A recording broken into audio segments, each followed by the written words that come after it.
जैसे कि हम सबको पता है कि देखो 11 दिन तक हमास और इजराइल के बीच युद्ध चला है और अब उस पर युद्ध विराम लग गया है। दोनों तरफ से युद्ध बंद हो गया है, दोनों तरफ से वार करने बंद हो गए। लेकिन सबसे बड़ा सवाल है कि इस युद्ध में जीता कौन है। उस साइड आप देखें कि हमास भी कह रहा है कि हम जीत गए, इजराइल कह रहा है हम जीत गए। तो हम उसके बारे में बताएंगे आपको। पूरा एनालिसिस किया हमने इसके बारे में कि जीता कौन, कौन हारा। पहले तो आप ये जानिए कि जो युद्ध चल रहा था 11 दिनों से, ये आखिर थमा कैसे। तो ऐसा कहा जा रहा है जो इजिप्ट देश है, जिसको मिस्र भी कहते हैं, और अमेरिका ने मध्यस्थता की बीच में, इनको बोला कि आप इसको युद्ध को रोकिए, ये ठीक नहीं है, इसमें बेकसूर लोग मारे जा रहे हैं। हालांकि इसके पीछे ये भी वजह बताई जा रही है कि इजराइल पर गाज़ा पट्टी में हवाई हमलों को लेकर भारी अंतर्राष्ट्रीय दबाव था। इजराइल पर दबाव बना रहे थे देश, क्योंकि जो देश उनके साथ पहले खड़े थे वो इस पर विरोध जताने लगे थे, क्योंकि इजराइल ने भी जो रॉकेट दागने चालू किए थे वो रिहायशी इलाकों में दागने चालू कर दिए, जिससे बेकसूर लोग मारे जा रहे थे। लेकिन जो ये युद्ध विराम लगा है, इसकी कोई गारंटी नहीं है ये कितने दिन तक रहेगा, क्योंकि पहले भी ऐसा ही हुआ। हम आगे आपको इसमें बताएंगे। पहले भी इनके बीच काफ़ी युद्ध हो चुके हैं और पहले भी इनके युद्ध विराम लग चुके हैं, लेकिन ये ज़्यादा दिन तक टिक नहीं पाता है इनका, क्योंकि इससे पहले भी 2014 में दोनों देशों के बीच, दोनों गाज़ा पट्टी और इजराइल के बीच में, हमास के बीच में 7 हफ्तों तक युद्ध चला था और दोनों ने युद्ध विराम लगाया था। लेकिन उसके बाद आप देख रहे हैं अब दोबारा से युद्ध विराम टूट गया। दोनों एक दूसरे पर रॉकेट दागने लगे हैं। हालांकि इजराइल एक मजबूत देश है, हर तरह से सक्षम है, पढ़ा लिखा देश है, अच्छी तरक्की की है, और हमास की जो पावर है इजराइल के सामने कुछ नहीं है। आखिर हम बात करते हैं हारा कौन, जीता कौन, नुकसान किसका ज़्यादा हुआ है, वो देखिए आप। जश्न तो दोनों तरफ मना रहा है, इजराइल भी मना रहा है और हमास भी मना रहा है कि हम जीत गए, हम जीत गए।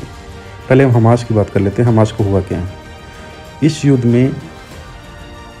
हमास का टोटल 700 करोड़ रुपए का नुकसान हुआ है और इसके अलावा 243 लोगों की मौत हुई है, जिनमें 66 बच्चे भी शामिल हैं।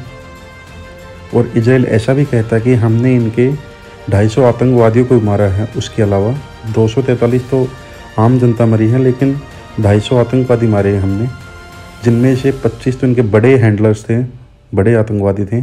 और लगभग इजराइल ने 17,000 घरों को गाज़ा पट्टी में नुकसान पहुंचाया है अपने हमलों से।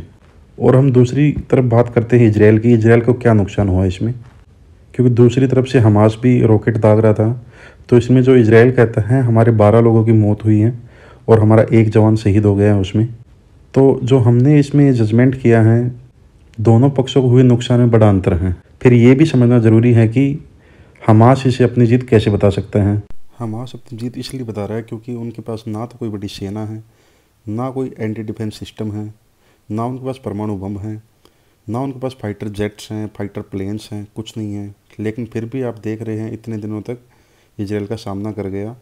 इसी से खुश होकर वो कहता है कि हम जीत गए हैं, हमारी जीत हुई है। और आप देख रहे हैं उन्होंने हज़ारों रॉकेट बरसाए हैं। हालांकि इजराइल ने अपने एंटी डिफेंस सिस्टम से उनको क्रैश कर दिया है, हवा में उनको ख़त्म कर दिया है। जो इजराइल के प्रधानमंत्री हैं वो कहते हैं कि हम हमास से 2 तरीके से निपट सकते हैं। पहला तरीका तो ये है कि हम हमास पर पूरी तरह से विजय प्राप्त करें, या फिर जो हमास की जो लड़ाकू क्षमता है उसको नष्ट कर दें हम। लेकिन दूसरी तरफ हमास ने ये दिखा दिया है कि कमज़ोर हैं पर फिर भी पावरफुल हैं, लड़ने का दमखम रखते हैं, लड़ सकते हैं। हालांकि इजराइल ये भी कह रहा है कि हमने हमास को कई वर्षों पीछे धकेल दिया है। लेकिन इतना पावरफुल देश होने के बाद, इतनी सैन्य शक्ति और इतना टेक्नोलॉजी में निपुण होने के बावजूद भी इजराइल हमास की युद्ध क्षमता को पूरी तरह नष्ट नहीं कर पाया है। इस एंगल से आप कह सकते हैं कि इजराइल यहाँ पर कमज़ोर पड़ता दिख रहा था, क्योंकि आपने देखा हो जो युद्ध विराम लगा था उससे पहली रात तक भी हमास लगातार रॉकेट दाग रहा था। तो हम आपको ये बता दें कि इसमें देखो, ना हमास हारा है ना इजराइल हारा है, नुकसान दोनों तरफ से हुआ है। किसी का नुकसान ज़्यादा हुआ है, किसी का कम हुआ है। और सबसे बड़ी बात है, जो आम लोग हैं, आम नागरिक हैं, वो इसमें पीस रहे हैं, वो मर रहे हैं, छोटे छोटे बच्चे मर रहे हैं, जो कि नहीं होना चाहिए। पूरी दुनिया को मिलकर इसका समाधान करना चाहिए, इनका फैसला करना चाहिए, नहीं तो किसी दिन ये विश्व युद्ध का भी रूप ले सकता है, जिससे पूरी दुनिया को नुकसान हो सकता है।